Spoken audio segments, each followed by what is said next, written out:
Hey, what is going on? Hope everyone is doing well on a Monday. Hopefully, we had that good class discussion. Remember, it looks like Sawyer and Jules are pretty close to finding the person that has the visions, but something today is going to happen and it's going to make them forget all about the visions, at least for a little while. All right, here we go. So we ended right where it says Sawyer leans in. Jules and I have had some really weird side effects, just mind tricks, I guess. The psychologist and I, man, I'm not reading very well, am I? Let me start that over. Sawyer leans in. Jules and I have had some really weird side effects, just mind tricks, I guess. The psychologist says it's normal. Tori narrows her eyes at the ceiling. Nightmares, sure. I think the pain meds are messing with me. I glance at Sawyer and I can tell we're wondering the same thing.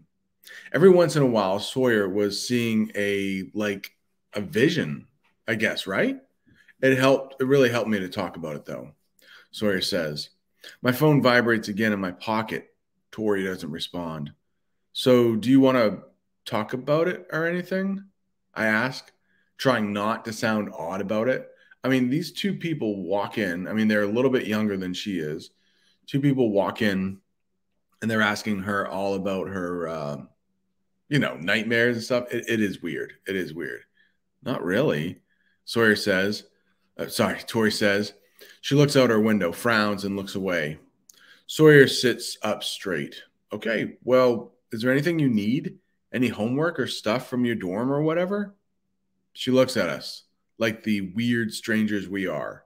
No, my roommate is handling that kind of stuff. She yawns. I'm really tired now, so Tori's mother stands up on cue. Thank you both for coming by to visit, she says. Sawyer and I stand too, somewhat reluctantly. Sure, I say.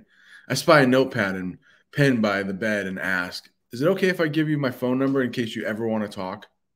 Sure, Tori says, but there's no enthusiasm behind it.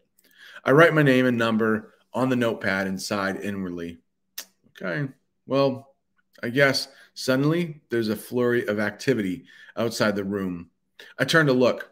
Trey is running down the hall towards us like a total lunatic, something he would never do under normal circumstances.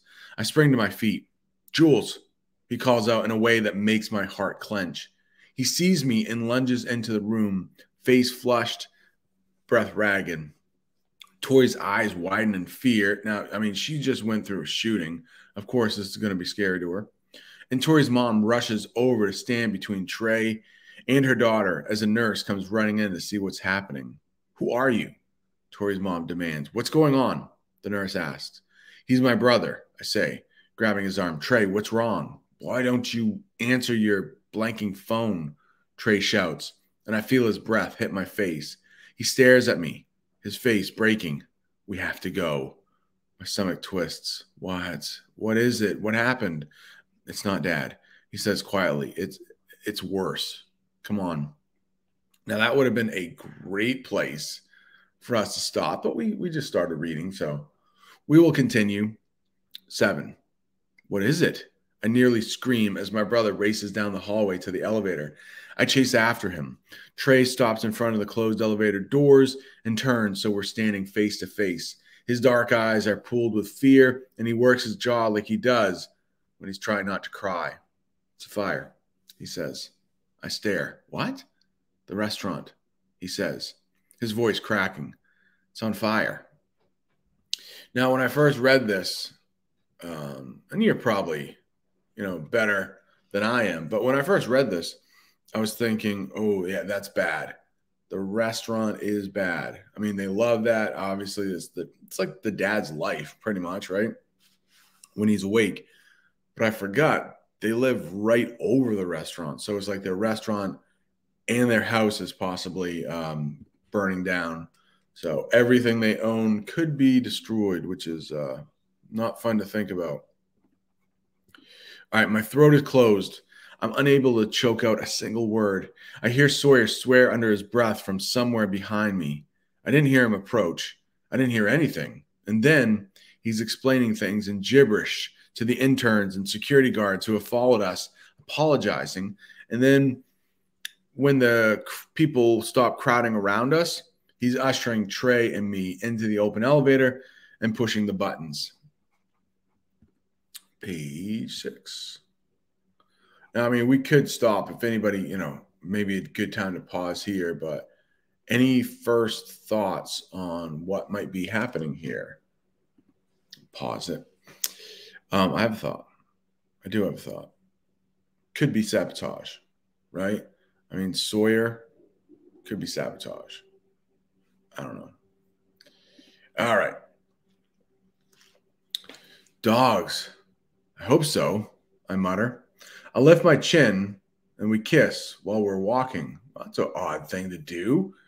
Hey, let me kiss my boyfriend while my restaurant's on fire. And I feel weird, even though everything is such a mess. I can actually handle it because Sawyer's here with me. Oh, yeah, there could be a little conflict. Sawyer's family sets fire to the restaurant. Tori's awake.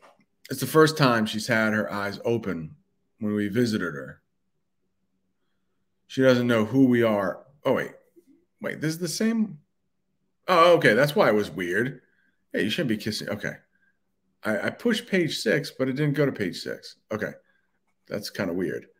Okay, this makes more sense. The elevator door closes and my sense returns.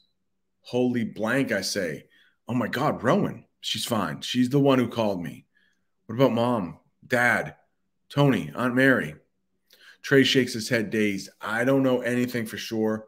Rowan was pretty hysterical, and she and Tony and Mom were the only ones in the restaurant. And when she called me, she was standing outside with Tony. She said she thought Mom got out, but now she can't find her. Oh my God, Mom, I scream. The elevator door opens and a few curious stares. Sawyer pulls us out of the hospital and points in the direction of the car.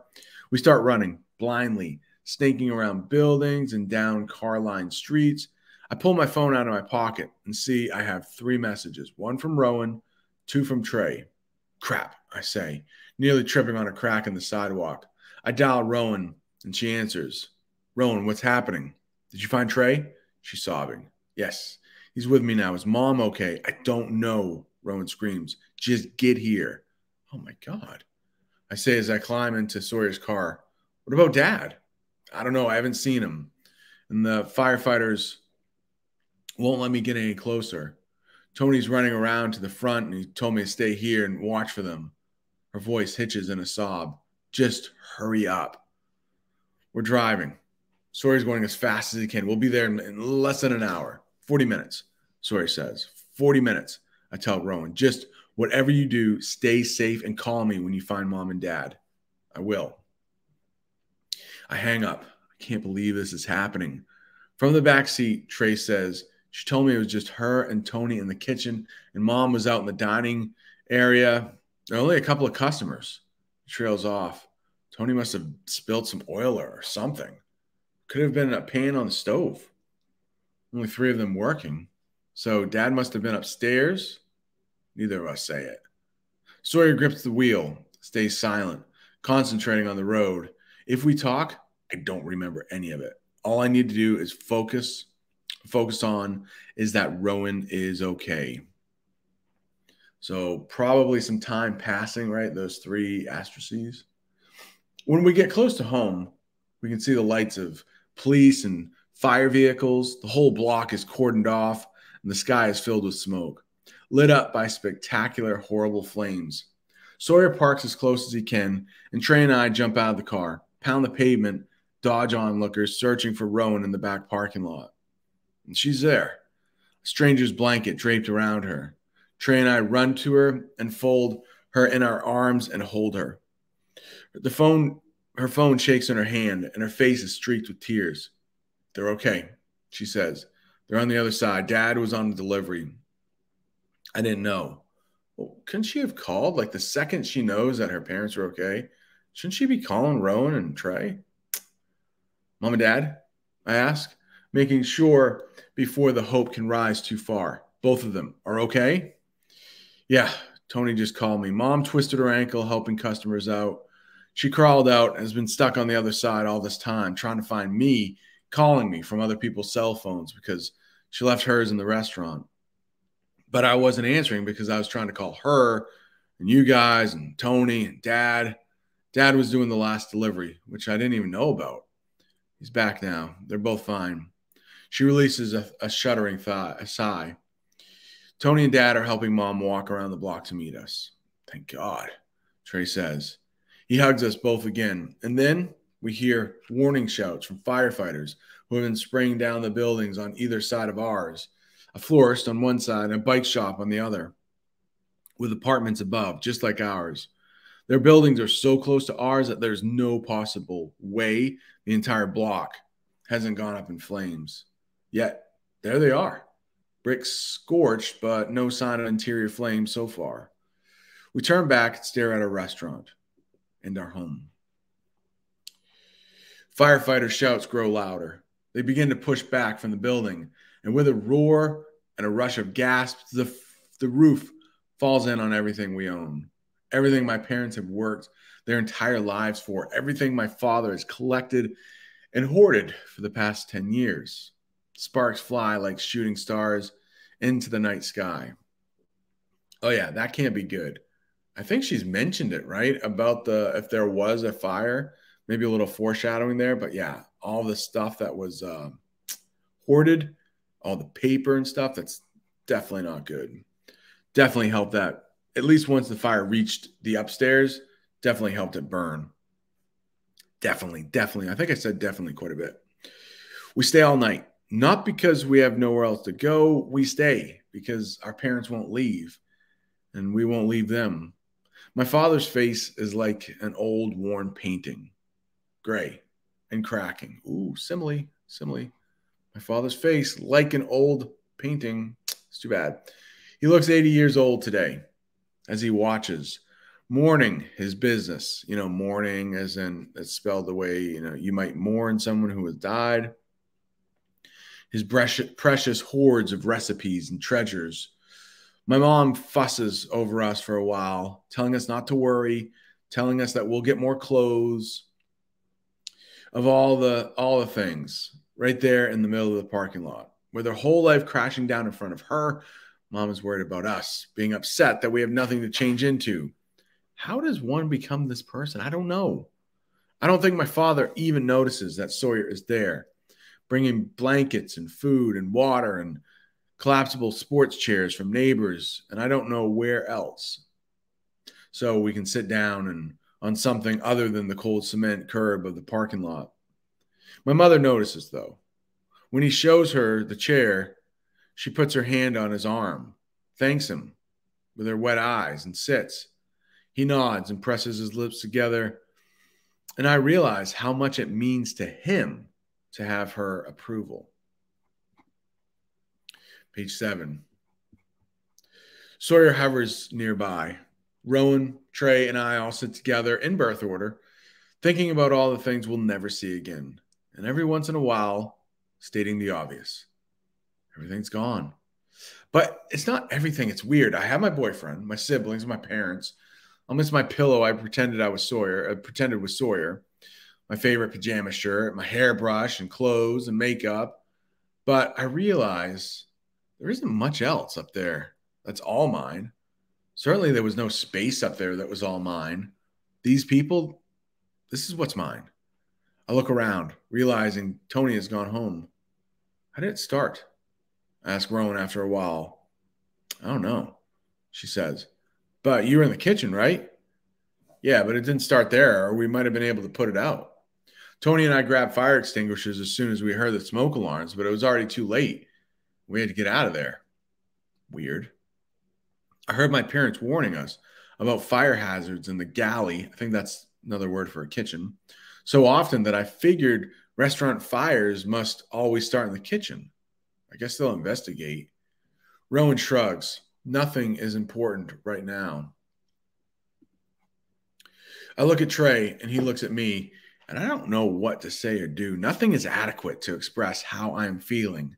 As we turn our eyes back to the smoldering remains of our lives, I hold his arm and rest my head on his shoulder, and we speak at the same time. He says, "Happy birthday." And I say, "Did you make out?"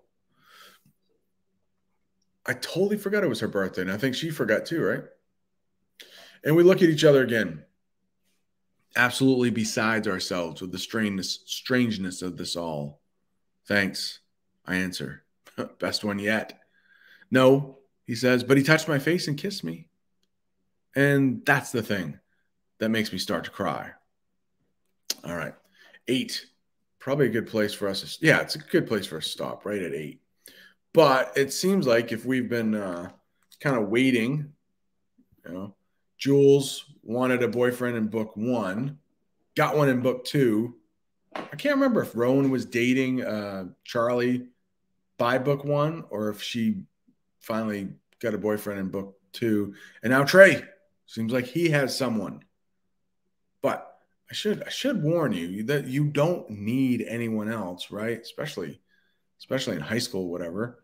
I mean, dating, I guess, is fine. I mean, that's up to your parents, but like needing someone else, be careful. Be reliant on yourself. Like being by yourself for at least a while, right? I don't know. Sometimes I think people rush to get boyfriends and girlfriends, and they're not that important for a little while. But hey, that's an old man talking.